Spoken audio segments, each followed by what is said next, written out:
As an investor in my late 30s, if there's one thing that I've learned from investing in the market for the past several years, has been the power of education and goal setting. And in today's video, we're just going to do that. We're going to talk about the 5 best financial resolutions that you can make for the year 2021.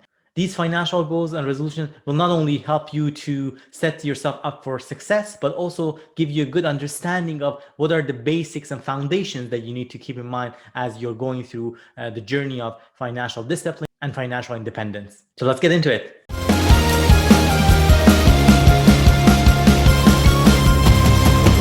The first resolution is to take advantage of tax advantage accounts that are available in your country. Depending on the country that you live in, there are numerous options when it comes to taking advantage of tax advantage accounts for investing and savings. For example, here in Canada, we have a tax-free savings account. Similar to that, I believe in US, we have a Roth IRA. But going back to tax-free savings account or TFSA, this is an account which was introduced back in 2009 by the government, which allowed Canadian residents with a valid social insurance number to take advantage of this account to save and invest tax-free for up to a certain balance and contribution limit per year. And of course, this contribution room grows over the years. And since 2009, if someone has not contributed to their tax-free savings account, right now they have a total contribution room of $69,500 that they could put in and invest tax-free. So the beauty of this account is that once an investor or a person puts in money into the account, whatever earnings that they have on this account through, appreciation or interest earned, that is totally tax-free. So it is really a good account to take advantage of. There are a number of other tax advantage accounts as well, such as an RRSP or Registered Retired Savings Plan here in Canada. And I believe in the US, the equivalent to that would be a 401k type of account. And these accounts allow an individual to lower the taxes that they pay in a year, because by contributing to their account, your net income for the year would be lowered, and that money is going to be contributed to for example, an RRSP account, and you can take advantage of that by deferring paying taxes on that. Well, this brings us to our second financial resolution for the year 2021, which is to maintain an emergency fund for yourself. An emergency fund essentially refers to a sum of money that you save and put it aside for a rainy day. And although you would wish that it never comes, there might be times where your job might be impacted and you might lose your job. There might be sudden expenses, perhaps a medical expense, or you have to pay for certain maintenance and repairs for your car or your house or other type of cost that you cannot think of or imagine. So having and maintaining an emergency fund is so important, because not only it gives you a reassurance and psychological safety, but at the same time it allows you to not to have to sacrifice your hard-earned money and your financial journey if for any reason that rainy day comes your way. Typically, how you want to go about this is making sure that you have saved about 2 to 3 times of your monthly expenses and have set it aside as an emergency fund. Of course, you don't want to just keep it under the pillow, because your money is going to lose its value and it's probably not going to be safe either. So instead, for that money, you want to make sure that you leave it in a bank account, perhaps a savings account that allows you to easily withdraw the money if you need it to, but at the same time, perhaps try to fund and find the account that pays the highest interest rates. Here in Canada right now, there is one account that I personally am using for maintaining and keeping my emergency fund, and that is with EQ Bank. The unique thing about EQ Bank, unlike some other financial institutions, is that they do not just offer a promotional interest rate, and instead they have a rate that is posted to their website, and they are honoring that for a long time, until obviously that there comes a time where the interest rate overall changes. So there's no necessarily promotional rate whatsoever, unlike many banks that they have a 2-month promotional rate, and suddenly after 2 months you're going to go back to a much lower interest rate. For EQ Bank right now, their interest rate is sitting at 1.5%. I know it's not the highest that you would hope for, but nonetheless, it is a decent interest rate for keeping your hard-earned emergency funds in there and saving it there in case you need the money right away at a moment's notice. The third financial resolution that I want to share with you is for this year to try to achieve an excellent credit score. So a credit score is a 3-digit number that is determined and identified based on your credit report. And a credit report is generated when you apply for credit. Let's say if you want to borrow money or apply for a credit card, loans, mortgages, and things of that sort.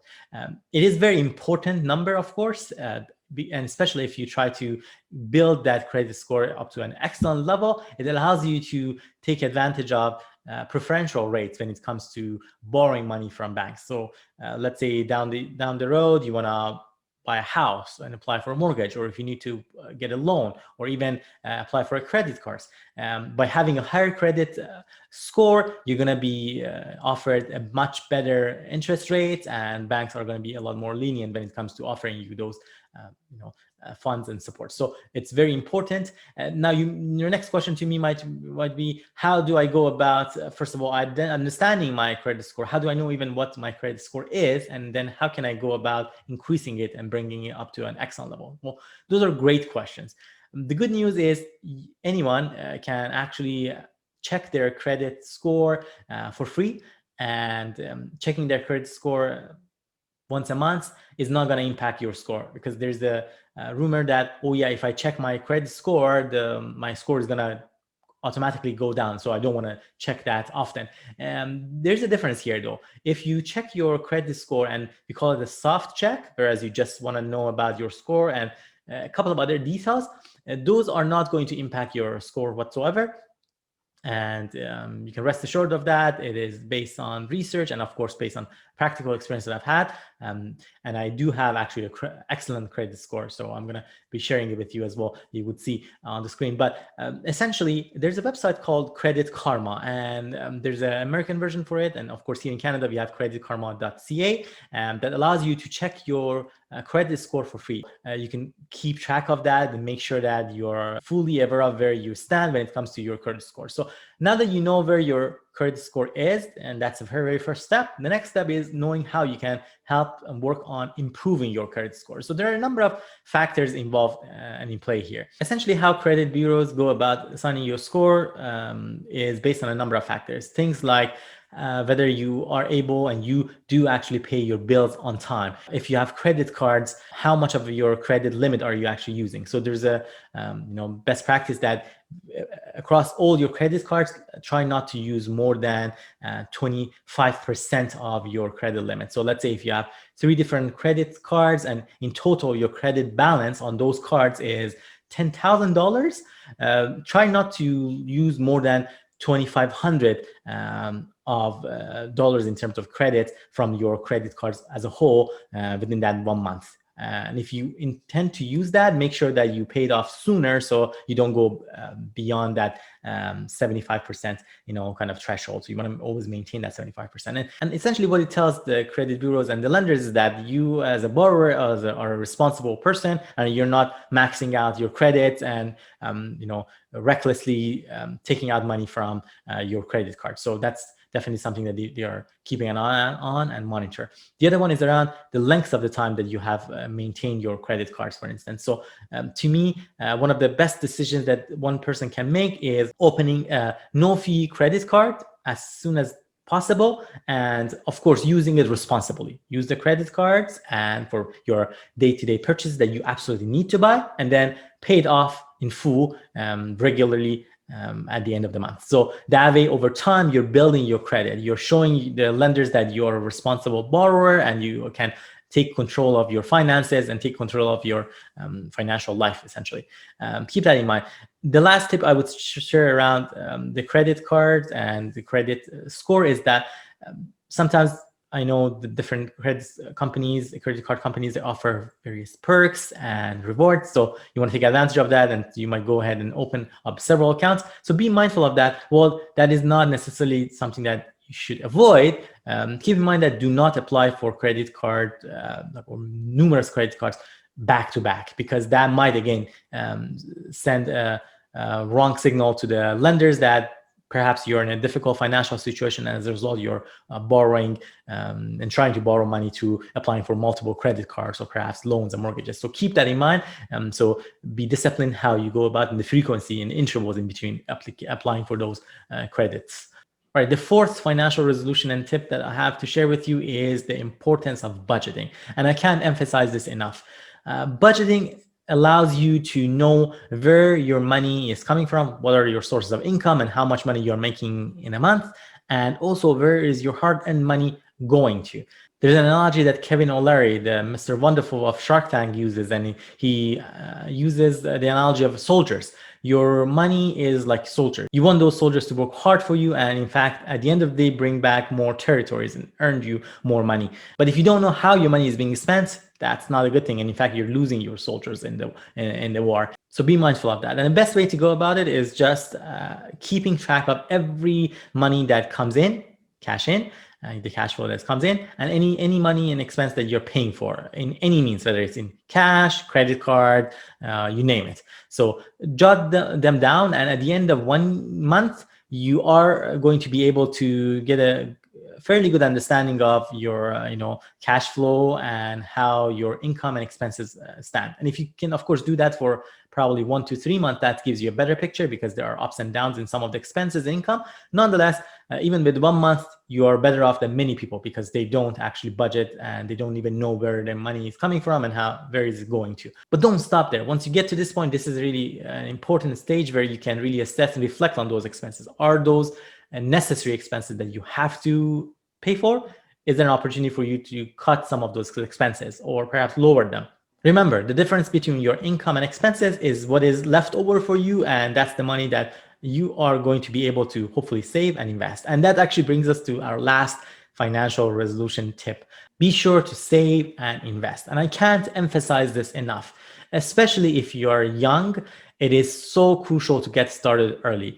Did you know that if you are in your 20s and got started with saving and investing in such a young age, and even if you put aside, say, $100 per week, just $100 per week, that doesn't sound too much, but if you set it aside and you invested it through a robo-advisor or passively to an index fund, and if you earned about 7% interest on it per year, which is somewhat reasonable, at the end of 40 years, by the time that you're in your 60s and let's say about to traditionally retire, you would have accumulated already more than $1 million.